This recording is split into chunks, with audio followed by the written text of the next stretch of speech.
गोपियां कहती है कि देखिए सांसारिक प्रेम करने में थोड़ा समय लगता है। आप मिलते हैं, एक दूसरे से बातें करते हैं, स्वभाव समझते हैं, तब जाकर प्रेम होता है। लेकिन गोपियां कहती है कृष्ण से प्रेम करने में इतना समय नहीं लगता। कृष्ण से प्रेम हमें कब हो गया था? छवि लखी में श्याम की जब से, छवि लखी में श्याम की जब से, छवि लखी में श्याम की जब से, छवि लखी में श्याम की जब से, भई बावरी में तो तब से, भई बावरी में तो तब से, बांधी प्रेम की डोर मोहन से, बांधी प्रेम की डोर मोहन से, नाता तोड़ा मैंने जग से, नाता तोड़ा मैंने जग से। ये कैसी पागल प्रीत ये दुनिया क्या जाने, ये कैसी पागल प्रीत ये दुनिया क्या जाने, मेरी लगी श्याम संग प्रीत ये दुनिया क्या जाने।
और गोपियां कहती है सांसारिक प्रेम तो एक बार होता है, चला तो ठीक, नहीं चला तो ठीक, पर कृष्ण से प्रेम होने के बाद आप किसी और से प्रेम नहीं कर सकते, उसको भूल ही नहीं पाएंगे आप कभी।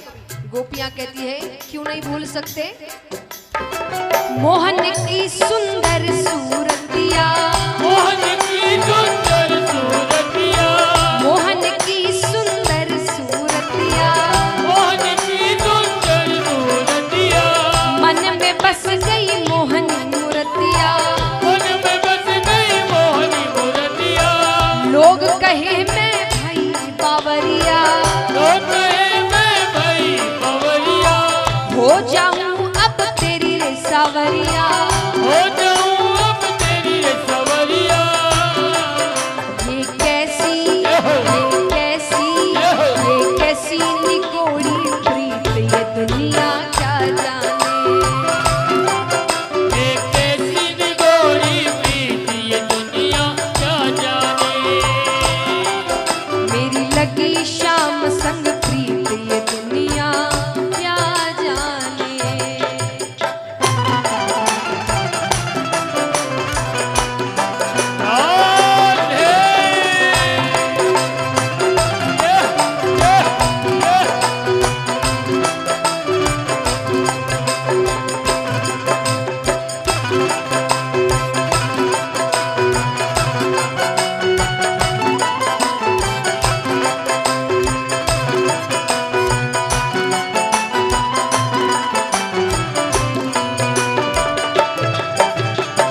गोपियां कहती है कृष्ण से प्रेम करने के बाद, देखिए सांसारिक प्रेम करने के बाद और प्रेम के बाद सारे झगड़े हैं, फिर झगड़े ही झगड़े हैं, लेकिन कृष्ण से प्रेम करने के बाद आप में क्या बदलाव आता है। गोपियां कहती है हरदम अब तो रहूं मस्तानी, हरदम अब तो रहूं मस्तानी, हरदम अब तो रहूं मस्तानी, हरदम अब तो रहूं मस्तानी, लोक लाज दीनी बिसरानी, लोक लाज दीनी बिसरानी, रूप राशि अंग अंग समानी, रूप राशि अंग अंग समानी, हेरत हेरत रहूं दीवानी, हेरत हेरत रहूं दीवानी।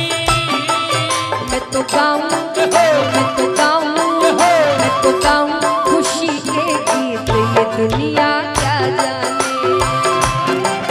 मैं तो गाऊं खुशी के गीत, ये दुनिया क्या जाने,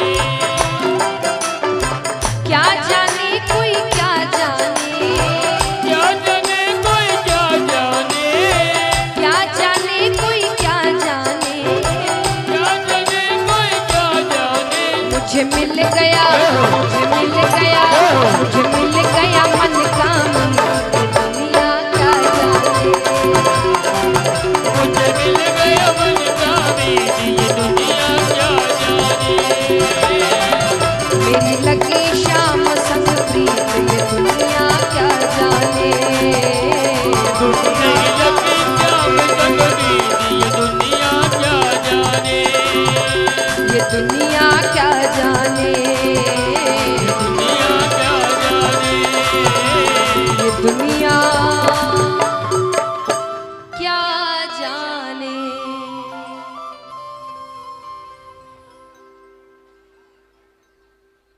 तो महाराज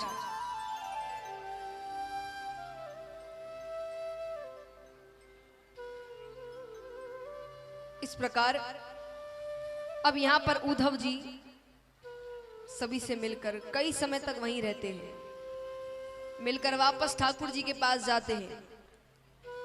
ठाकुर जी के पास जाते हैं तो जैसे ही कमरे में प्रवेश कर रहे होते हैं कि भगवान कहते हैं अरे उद्धव आने में बड़ी देर कर दी।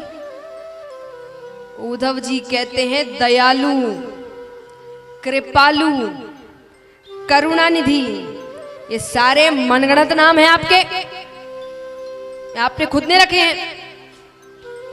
भगवान कहते तुम्हें वहां भेजना मेरा सफल हुआ,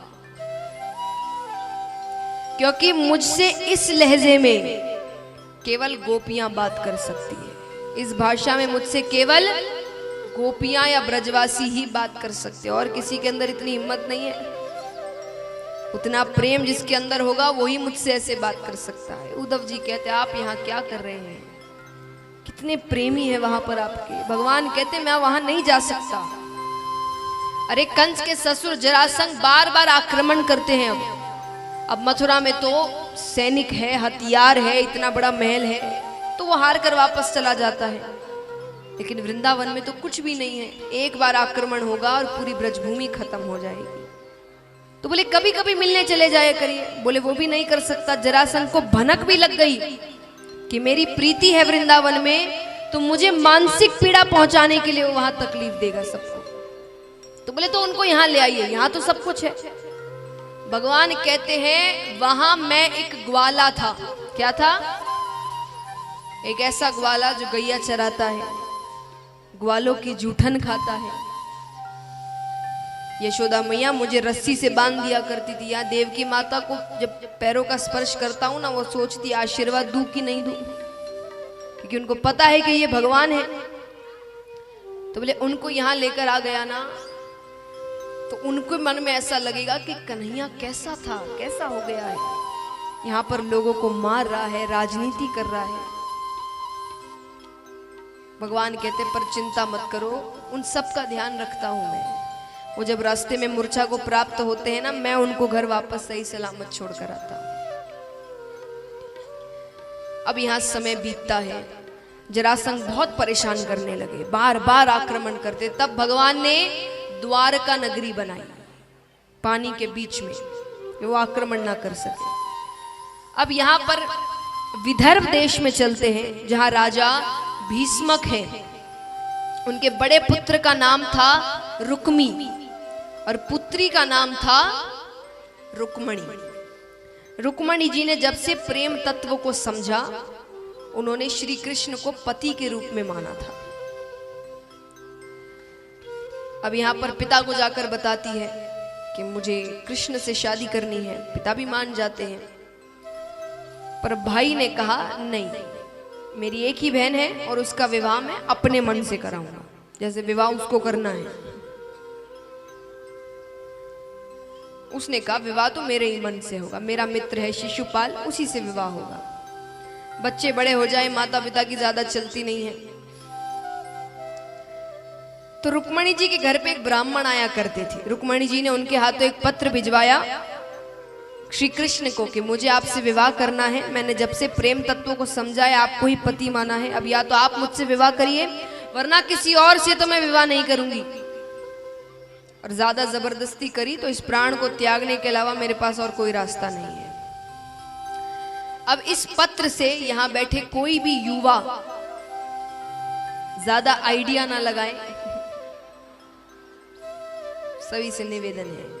कारण, पहला कारण तो जैसा मैंने शुरुआत में कहा था, भगवान की बराबरी नहीं करनी है।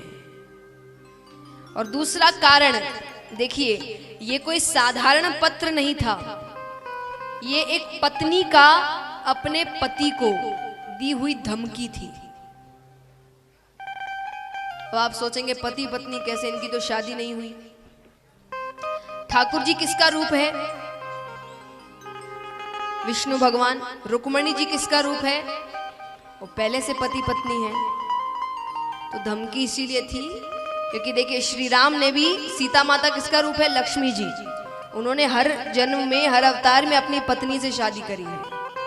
तो इस अवतार में जब लीलाओं में थोड़ी, तो ये एक धमकी का लेटर गया है कि आपकी लीला अपनी तरफ, मेरा रिश्ता अपनी तरफ। रिश्तों के साथ कोई खेल नहीं, तो कुछ भी कोई भी लीला करते रहो, शादी तो। इसीलिए ये पत्र गया था। तो इसीलिए आप ये ना सोचे कि भाई उन्होंने करी हम भी करेंगे, तो वो पहले से पति पत्नी है, उनको ये लीला करके वापस अपने घर जाना है, तो दोनों पहले से ही पति पत्नी है। तो इसलिए रुक्मणी जी पत्र भिजवाती है। देखिए भगवान कितनी सीख लेते हैं अपनी लीलाओं में। आज एक बात बताइए, दुनिया में भगवान से ऊपर कोई है? कोई भी है जिससे भगवान को पूछना पड़े कि मैं काम कर लूं क्या, लीला कर लूं क्या? फिर भी भगवान ने जब लीलाएं करी है तो हमको जताया है कि बड़ों की आज्ञा कितनी जरूरी होती है। जब पत्र आया तो भगवान किससे पूछ सकते हैं? भगवान खुद के मन के मालिक है। पर भगवान ने बलदाऊ भैया से पूछा, क्योंकि उस वक्त उनके पास वही एक बड़े थे। भगवान पूछते, भैया क्या करना चाहिए? बलराम जी कहते, कर लो शादी, उम्र हो गई है, अभी तो पत्र आ रहे हैं, फिर ये भी बंद हो जाएंगे। तब भगवान ने स्वीकृति पत्र भेजा कि आप जब गौरा मैया के पूजन के लिए आएंगी मंदिर, मैं आपको वहां से लेकर चला जाऊंगा। आइए दर्शन करते हैं। रुक्मणी जी गौरा मैया के पूजन के लिए, तुलसी पूजा के लिए मंदिर आई है और प्रार्थना कर रही है कि मैंने जिसको पति माना है, मुझे वही पति के रूप में मिले।